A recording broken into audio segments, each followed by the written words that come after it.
Yeah, it's very similar. I mean, it's next game on the schedule is the most important game. So the key to playing at this level is consistency, and we haven't quite found it yet. That's what we're searching for.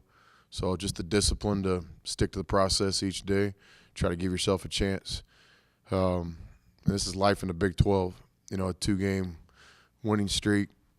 You know, free car washes and queso and chips. Lose a couple games, people act like you can't play or coach. So it's no problem. It's what you sign up for at this level. But certainly, you know, we're a team that's not going to get too high. We're not going to get too low. Going to continue to execute the 12-hour rule. We're going to continue to execute our process every day. Try to get our players better. Try to get our team better. Try to coach better. Try to get stronger. Try to become better men. And you know, we'll see what happens with the scoreboard.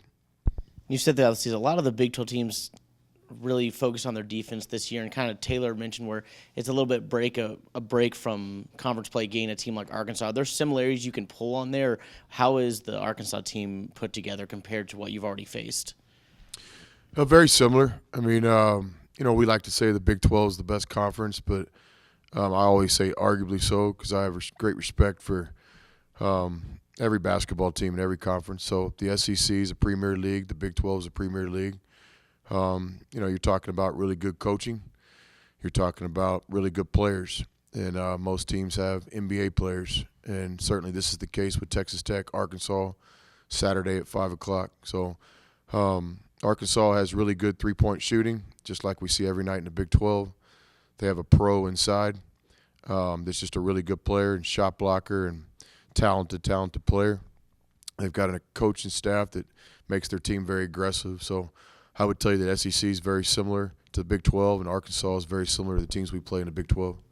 I guess finally, the other night you mentioned how you just need that more consistency from the scorers. You need more guys to really step up. What are you doing in practice to make sure they can help? More guys can help in that way, get to those double figures, and really can help on the offensive end. Yeah, I mean, a coach's job, simply stated, is to do everything he can to help the players win. So a big part of that is just truth telling. You know, we continue to stay in reality. This is exactly what's going on in games. This is who you are on the stat sheet right now. The film doesn't lie. But at the same time, we also make sure guys understand that we have a lot of confidence in them. You know, Matt, for example, nobody works harder than Matt in college basketball. Nobody wants to win more than Matt. There's two things you got to do. You got to play with great effort and toughness. Matt does that. Then you got to play well. And that's easy to talk about, but hard to do against this kind of competition.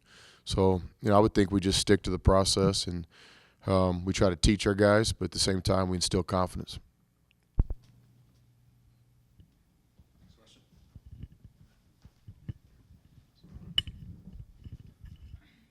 Coach, I guess just what's the status on Kayvon? I know he played those 2 minutes, and I guess what was it, another coach's decision where he just decided to kind of take him in a little bit easier? Yeah, exactly.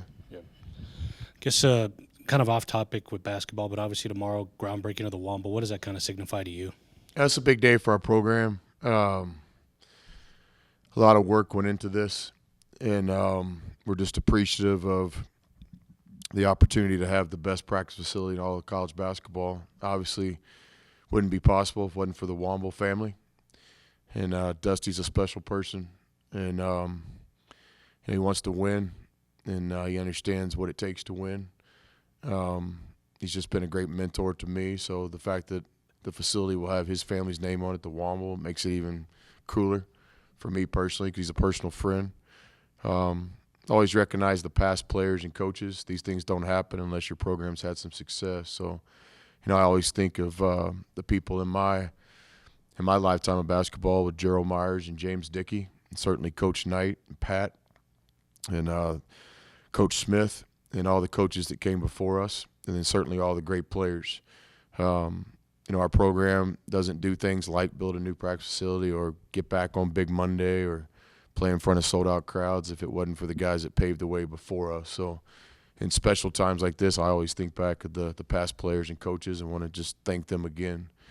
Obviously, this facility is going to be transcending in terms of recruiting and stuff like that, but also more important, it's the player development. You know, development's everything. So now we have a top-notch facility that'll be open, you know, 24/7, 365, you know, where our guys can get better.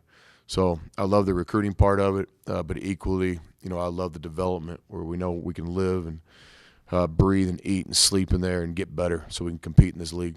I mean, it's about the team. So whatever I have to do to help our team win, whether it's starting and coming off the bench or just whatever it is, doesn't matter to me as long as, I'm able to do my part and do whatever it takes for us to win.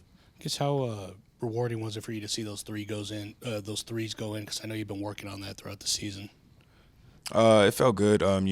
Coaches always, told me to keep shooting, just stay with the process. And that's what I did. So it was pretty rewarding just to see him go down.